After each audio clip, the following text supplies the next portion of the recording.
entre pessoas e situações deixam marcas na vida de uma pessoa. Umas deixam marcas positivas, agradáveis. Outras deixam marcas tristes e traumáticas. Mas a grande verdade é que nenhum encontro ele é neutro.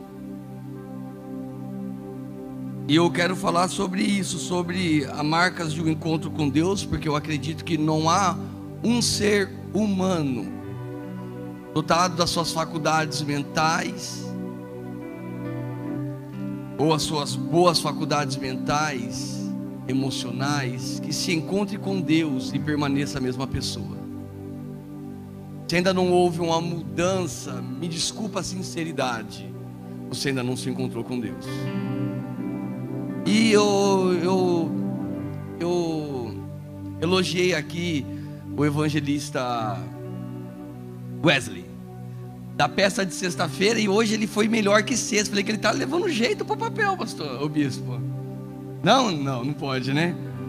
Mas a fala da última personagem da peça me chamou muito a atenção, a oração que ela fez.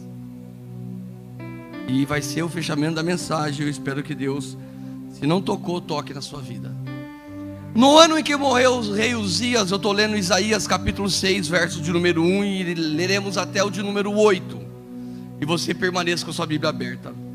No ano em que morreu o rei Uzias, aí o Isaías em questão, vi o Senhor assentado sobre um alto e sublime trono, e as orlas do seu manto enchiam o templo, e ao seu redor havia serafins, cada um tinha 6 asas, com 2 cobriam o rosto, com 2 cobriam os pés, e com 2 voavam, e clamavam uns aos outros, dizendo: Santo, Santo, Santo é o Senhor dos exércitos, e toda a terra está cheia da sua glória.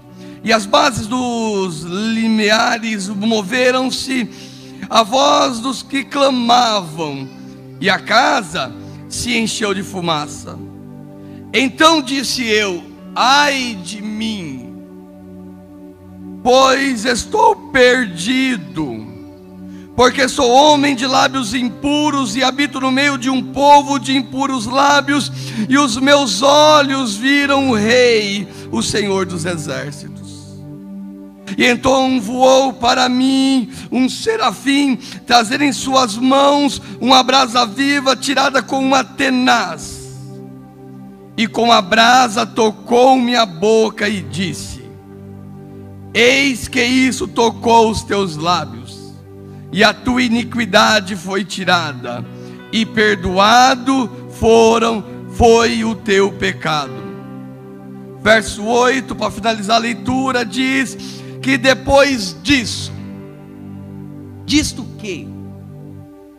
Depois do rei Uzias morrer, depois dele olhar e ver Deus assentado num trono, depois ele vê os serafins ao redor com 6 asas, voando com duas cobrindo o rosto, com 2 cobrindo os pés. Depois ele vê as orlas do manto de Deus encher a casa. Depois dele olhar para si e olhar em redor e ver que ele era um homem de lábios impuros. Depois ele vê que o povo em sua volta eram pessoas também de impuros lábios. Depois de um serafim tirar uma brasa do altar com uma tenaz ou com uma pinça e vir em direção dele, tocar nos lábios e dizer: perdoado agora foi o teu pecado. Depois disso, o verso 8 vai dizer que ele ouviu a voz do Senhor. Ele ouviu Deus falando com ele. E tão importante quanto ouvir a voz de Deus é ouvir o que a voz está dizendo. E a voz dizia o seguinte: a quem eu enviarei? Quem há de ir por nós? Então respondi eu: eis-me aqui, envia-me a mim. Curva a tua cabeça, por gentileza. Senhor, nós te louvamos, Pai, num dos penúltimos louvor, foi louvado que o Senhor está vivo, que o Senhor ressuscitou, que o Senhor está no meio de nós. E essa foi uma das suas promessas antes de ascender aos céus, dizendo que nós não ficaríamos órfãos, que se o Senhor fosse, nos enviaria o Consolador, que estaria conosco para sempre. Eu peço que esse Consolador nos convença de nossas fraquezas, de nossas falhas. Senhor, que Ele nos convença da necessidade de sermos autênticos, originais, Pai. Sal, luz, em um mundo, Senhor, em decomposição e em trevas densas, Pai. Nós pedimos, Senhor, nos ajude em nome de Jesus. O tempo em que o profeta Isaías está vivendo, apesar de ser 2.700 anos atrás, é muito parecido com os nossos dias. Isaías está vivendo uma verdadeira crise. E hoje em dia falar em crise é chover no molhado, é a palavra mais usada. Há crises no casamento, há crises no sentimento, há crises psicológicas, há crise econômica, há crise na educação, há crise no nosso governo, a crise é generalizada. E a grande questão é que essa crise, ela afeta, ela chega também na vida dos filhos de Deus. Assim como o sol nasce para o justo e para o injusto, assim que essa chuva abençoada que tem caído sobre São Miguel do Araguaia não rega apenas a terra do justo, mas também do ímpio, as crises também chegam em nossa vida. Se nós lermos o livro do Isaías, o Isaías é conhecido como um profeta maior, não por estatura ou importância, mas por período em que ele profetizou. Nós vamos ver que a grande questão aqui, primeiro, é uma crise política, porque a primeira coisa que ele vai mencionar é que morre uma pessoa, e não é um cidadão comum, morre um rei, e o nome desse rei é Uzias. Se você ler segundo o livro dos Crônicas, capítulo 26 e 27, você vai conhecer a história fantástica de um dos maiores reis de Israel. Apesar de no final ele, como todos nós, metemos os pés pelas mãos, Uzias vai fazer o que não era para ele ter feito. Era ofício de um sacerdote. Por causa disso ele vai terminar a sua vida cometido de uma lepra. Mas foram 52 anos de um bom reinado. Foram 52 anos em que foi um dos pouquíssimos períodos em que Israel não tinha que pagar de tributos para viver na sua própria terra. Foi um dos períodos em que Israel mais teve prosperidade bélica. Ele foi um dos inventores da catapulta, a máquina que lança pedra. O exército era tão poderoso que diz Crônicas que eles eram capazes de acertar um fio de cabelos canhotos. Com a vida do Uzias, Israel viveu um grande período. Para você ter uma ideia, Davi reinou 40, Salomão reinou 40, ele reinou 52 anos. E a preocupação do Isaías é que a sucessão, eu vou até usar aqui uma redundância, a sucessão dos sucessores, os reis que virão agora para sentar naquele trono, serão uma sucessão de reis maus, ímpios, que vai acabar com esse povo cercado por mais de 10 anos, levado cativo e vivendo 70 anos na Babilônia. Isaías está preocupado, porque o rei Uzias está morto. Mas a crise aqui, ela não é apenas política, ela é também moral. Se você lê Isaías capítulo 5 e o verso de número 20,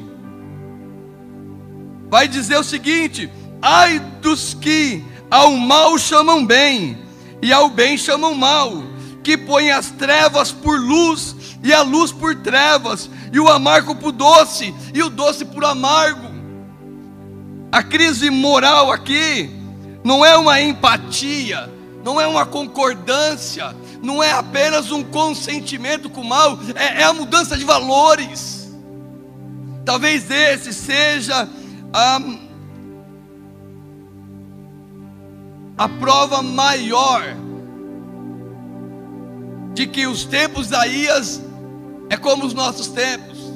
Vivemos em uma sociedade em que o certo se torna errado, cafona, quadrado,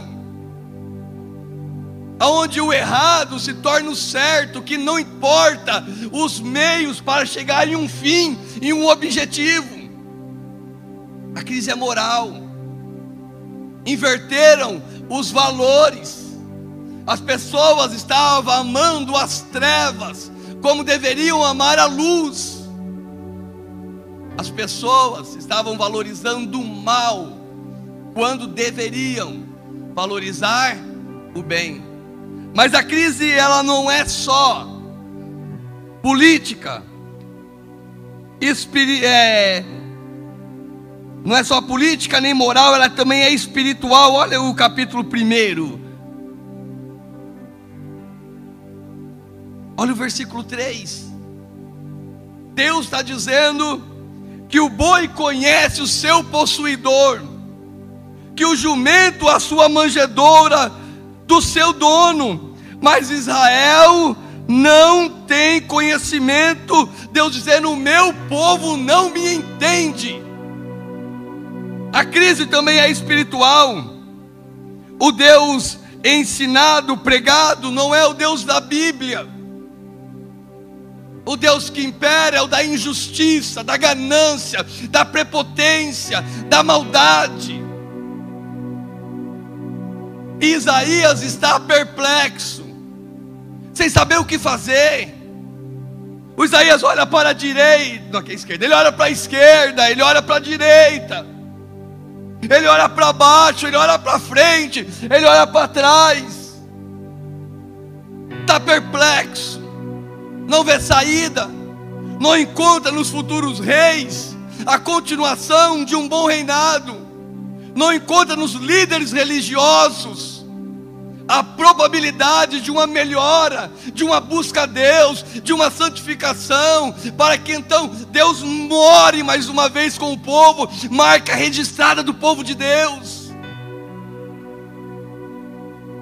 Mas é nesse momento, é nessa crise, é nessa falta de oportunidade, é nessa falta de esperança da maioria das pessoas. O Isaías olha para onde todos nós devemos olhar no momento de crise. Ele leva os teus olhos para os céus. Ele se lembra do Salmo de número 121, que diz: eleva os meus olhos para o monte, de onde vem o meu socorro? Ele diz: o meu socorro vem do Senhor, que fez os céus e a terra. E ao olhar para cima, ao tirar os olhos do problema, ele consegue enxergar um Deus santo, um Deus poderoso, que está assentado num alto e sublime trono. Um Deus inabalável, um Deus poderoso, um Deus que está no comando de todas as coisas, que reina absoluto sobre todas as situações. Eu quero dizer para você nessa noite, que anda perplexo pela situação que você está vivendo, pela crise que está instalada na tua família, eu quero dizer para você nessa noite: a tua vida pode até sair do teu controle, mas jamais ela sairá do controle da mão de Deus, que fez os céus e a terra. O Deus que o Isaías vê assentado no trono fez todas as coisas com o poder da sua palavra. O Deus que Isaías vê assentado no trono, criou as estrelas e chama cada um pelo seu nome, e nenhuma falta. O Deus que Isaías viu assentado no trono, diz no Salmo 139, que te conhece antes de você ser formado no ventre da tua mãe. Ele já tinha os seus dias escritos no livro da vida. O Deus que Isaías viu assentado no trono vai dizer que conhece até os fios de cabelo da tua cabeça. Da minha é fácil que não tem, mas da sua Deus sabe quantos fios de cabelo tem na sua cabeça. Esse é o Deus que se revela no meio da crise. Esse é o Deus que se apresenta. E quando Isaías olha para esse Deus, a paz enche o seu coração. Sabe por quê? Porque se Deus está no controle da nossa vida, nós não precisamos nos desesperar, nós não precisamos de temer, porque a nossa vida, como diz a Bíblia, nós estamos na palma da mão de Deus. O próprio Isaías vai dizer no capítulo 49, versículo 15 e 16: pode porventura uma mãe esquecer do filho que amamenta? Todavia, se ela se esquecer, eu, Senhor, jamais esquecerei de ti, porque eu, Senhor, te tenho cravado na palma da minha mão. Quero dizer para você que tem perdido a noite de sono por causa das crises na sua vida. Quero dizer para você que tem se desesperado, o seu Deus ainda está no controle. Ele ainda é Deus que acalma a tempestade, que cessa vento, que cala o mar. Ele ainda é poderoso. O Deus que Isaías vê assentado no trono, no alto e sublime, acima de todas as coisas, não é um Deus apático, frio, longínquo. É um Deus pessoal, que se relaciona, que consola, que levanta, que corrige, que ensina. Um Deus que é Pai. Um Deus que não está com você como algumas pessoas apenas quando tudo está bem. É um Deus que se mostra fiel diante de todas as situações e adversidades da vida. Ele permanece fiel.